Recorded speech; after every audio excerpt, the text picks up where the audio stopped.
আপনারা হয়তো জানেন যে ফর্মের দাম আসলে ২০০০ টাকা এবং এরপর জমানত হিসাবে দলকে ৫০,০০০ টাকা দিতে হয়। জুলাইকে ফ্যাসিস্ট আওয়ামী লীগের মতো ৭১কে যেমন তাদের নিজস্ব সম্পত্তি তারা বানিয়ে ফেলেছিল, জুলাইকেও কোনো না কোনো পক্ষ তাদের নিজস্ব দলীয় সম্পত্তি বানানোর চেষ্টা করেছে। আপনি অনেকগুলো দফা, সেই দফাকে ৪ লাইনে নিয়ে আসলেন এবং একটা হ্যাঁ বা নাকে যখন গণভোটের বিপক্ষেই প্রচার করেছে, আপনারা যদি আমাকে সোশ্যাল মিডিয়াতে দেখে থাকেন বা আমার অ্যাক্টিভিটিস দেখে থাকেন দেখবেন জানেন যে ফর্মের দাম আসলে ২০০০ টাকা এবং এরপর জমানত হিসাবে দলকে ৫০,০০০ টাকা দিতে হয়। সেই ৫০,০০০ টাকায় আমি আসলে দিচ্ছিলাম। এখানে আমি যদি একটু আপনাদেরকে বলি যে আমি যখন ব্যাগ খুলে টাকা দিচ্ছিলাম, আমার মনে হয় এটা ওখানে যে ৯০০ ফর্ম তোলা হয়েছে, যে ৯০০ নারী প্রার্থী আছেন সবাই এই একই প্রসেসের মধ্যে দিয়ে দিয়েছে।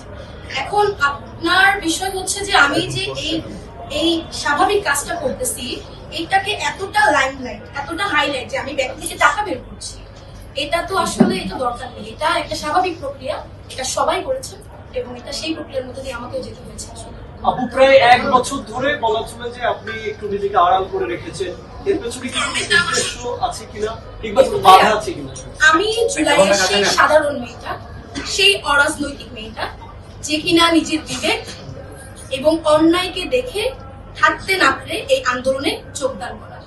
আন্দোলনের পর আমার যে স্বাভাবিক কার্যক্রম, আমার সমাজসেবা, আমার মানব সেবা, আমার মানুষের জন্য করা কাজ, আমার মানবাধিকার নিয়ে করা কাজ, আমি আমার সেই কাজগুলাই করছিলাম। আপনি বলতে পারেন যে এখন সেই জায়গা থেকে আমি রাজনীতিতে কেন? দীর্ঘ সময় আমি আসলে জেনেছি, আমার অভিজ্ঞতা দরকার ছিল, আমি সেটাকে আহরণের চেষ্টা করেছি। একই সাথে আমি যখন দেখলাম আমাদের জুলাইকে কুক্ষিগত করে বিভিন্ন মহল তাদের ব্যক্তি স্বাধীনতা বা দলীয় স্বাধীনতা হাসিলের চেষ্টা করছে, জুলাইকে ফ্যাসিস্ট আওয়ামী লীগের মতো ৭১কে যেমন তাদের নিজস্ব সম্পত্তি তারা বানিয়ে ফেলেছিল, জুলাইকেও কোনো না কোনো পক্ষ তাদের নিজস্ব দলীয় সম্পত্তি বানানোর চেষ্টা করেছে।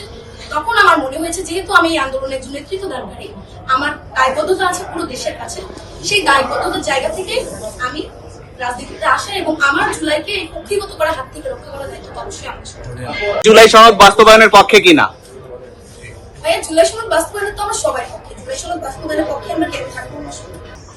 সবগুলো প্রস্তাব যে ইতিবাচক ছিল এমন কিন্তু হ্যাঁ, এবং এই এতগুলা প্রস্তাবকে একসঙ্গে আপনি যখন ৪ লাইনে এনে হ্যাঁ বা না উত্তর, একটা হ্যাঁ বা না উত্তরে নিয়ে আসবেন, তখন তো এই ব্যাপারটা আসলে জনগণের সঙ্গে কনফ্লিক্টেড হয়েছে।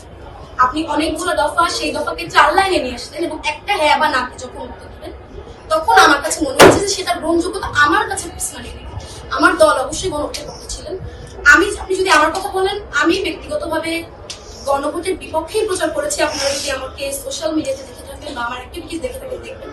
কারণ আমার কাছে মনে হয়েছে এই যে গণভোট, এই যে জুলাইয়ের ম্যান্ডেট, এটা এইভাবে না, এই প্রক্রিয়াতে না, এই কর্তৃত্বে আসলে আমার নাটকের ক্যাপ্টেনটা এরকম ছিল যে এতগুলা দফা, এতগুলা আলাপকে আপনি যখন ৪ বাক্যে এনবে, একটা হ্যাঁ বা নাতে উত্তর চাইবেন, তখন এটা আসলে কতখানি জনগণের জন্য বোধগম্য, কতখানি আমাদের কাছে বোধগম্য, এটা তো আসলে আমাদের জানা নেই। যার জন্য আমি জুলাই নাটকের পক্ষে ছিলাম, কিন্তু জুলাই সনদের বাস্তবায়নের পক্ষে অবশ্যই আমি সবাই এবং আমার দলও আসলে সেখানে কাজ করছে।